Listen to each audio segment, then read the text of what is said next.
বিয়ের পর প্রথম যাচ্ছি, তাও আবার ২জন ৩জন মিলে, আবার কাউকে না বলে। তো চলো যাওয়া যাক। কাজ ছিল একটু কল্যাণীর দিকে, সেখানে তাড়াতাড়ি কাজ মিটিয়ে ভাবলাম তাহলে কাঁচরাপাড়া একবার নামা যাক। কারণ বিয়ের পর থেকে আমাদের এখনও আসার সময় আর সুযোগ কিছুই হয়নি, কিন্তু ২ জামাই এসে ঘুরে গেছে। তাই ভাবলাম একবার কাঁচরাপাড়ায় মানে মামার বাড়িতে ঘুরে আসা যাক। তো সবাইকে চমকে দিতেই রীতিমতো আমরা নেমে গেছি কাঁচরাপাড়া। আর আসতেই মিষ্টির দোকানে দেখলাম মামাও দাঁড়িয়ে আছে। তো যাই হোক, স্টেশনে নেমেই মামাকে ফোন করা, মামা দেখলাম মিষ্টির দোকানে দাঁড়িয়েছিল। আমার মিষ্টি কেনার সময় মামা বলল, মামা ২-৩টে জিনিস কিনেছিল, এগুলো একেবারে নিয়ে যেতে। জন্য দেখো ২ হাত ভর্তি করে এখন আমরা রাস্তা দিয়ে যাচ্ছি। যেহেতু স্টেশন থেকে মিনিট ৩-৪ দূরত্ব, এই জন্য টোটো বা অটোর কিছুরই দরকার পড়ে না। আর সে কবে এসেছিলাম মামার বাড়ি লাস্ট, কবে তোমাদের সাথে ব্লগ শেয়ার করেছিলাম আমার তো মনেই পড়ে না। বিয়ের আগে গেছিলাম নিমন্ত্রণ করতে আর আইবুড়ো ভাত খেতে। সে কত দিন হয়ে গেল। যাই হোক, চলো সেই এতদিন বাদে আবার সেই মামার বাড়ির গলি।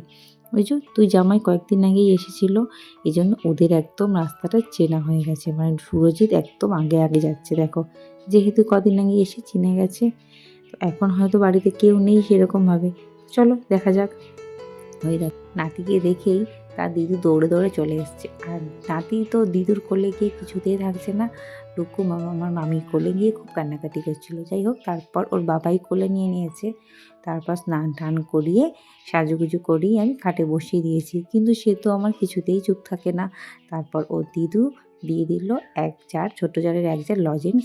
তো সেটাকে পেয়ে ও একটু হাসছিল, একটু খেলছিল, দেখো পুরো ছড়িয়ে ছিটিয়ে দিয়েছে। তো যাই হোক, তারপর আমি ভাবলাম ফ্রেশ হওয়ার আগে ওকে একবার খাইয়ে নেওয়া যাক। আর ওকে খাওয়ানো মানে দেখো কতটা যুদ্ধ করতে হয় আমার। যখন কেউ থাকে আমার একটু সুবিধা হয়, আর যখন একা থাকি তাহলে ভাবতেই পারছো কতটা যুদ্ধ করে আমাকে ডুক্কুকে খাওয়াতে হয়। ওইদিকে আমি খাওয়াচ্ছি ওকে, আর ওদিকে ওর বাবাই উপরে মিষ্টি খাচ্ছে বসে বসে। আর আরেকজন তো ভালোই আনন্দ করে করে খেলছে। এত লজেন্স পেয়েছে, তার আর আনন্দের সীমা নেই। সে খায় না ঠিকই, কিন্তু খেলতে সে খুব আনন্দ পাচ্ছে। ডুক্কুকে খাইয়ে আমি চলে গেছিলাম স্নান করতে। স্নান টান সেরে মামি একটা দিয়ে দিল নতুন নাইটি, আর সেটাই পরে নিলাম। যেহেতু আমি কিছুই আনিনি, তো মামির এই নতুন সুন্দর নাইটিটা পরে নিলাম। একটু আমার বড় হলেও বেশ আরাম লাগছিল। রোদটা বেশ ভালোই লাগছে এখন হালকা রাস্তায় বেরোলে। তো যাই হোক, তারপরে এসে আমি বসে গেছি, আর একজন খেলছে। আমি তো অনেকটা ক্লান্তই হয়ে গেছি। অনেক দিন থেকেই ভাবছি যে আমরা ৪ জনে আসবো মামাবাড়িতে। বিয়ের পর আমাদের কারোরই আসা হয়নি, কিন্তু হয়ে তো উঠলো না। তো অবশেষে আমাদের দুজনকেই আসতে হলো।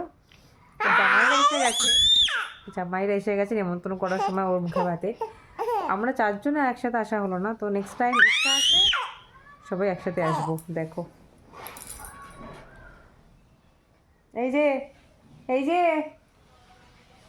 অনেকক্ষণ খেলা করার পর ডুক্কু ঘুমিয়ে পড়েছিল, আর ডুক্কু ঘুমাতেই মামি দৌড়াদৌড়ি করে খাবার নিয়ে চলে এসছে। যেহেতু কারো কাছে থাকছিল না, এজন্য মামি বলল ও যতক্ষণ ঘুমায় তোমরা খেয়ে নাও।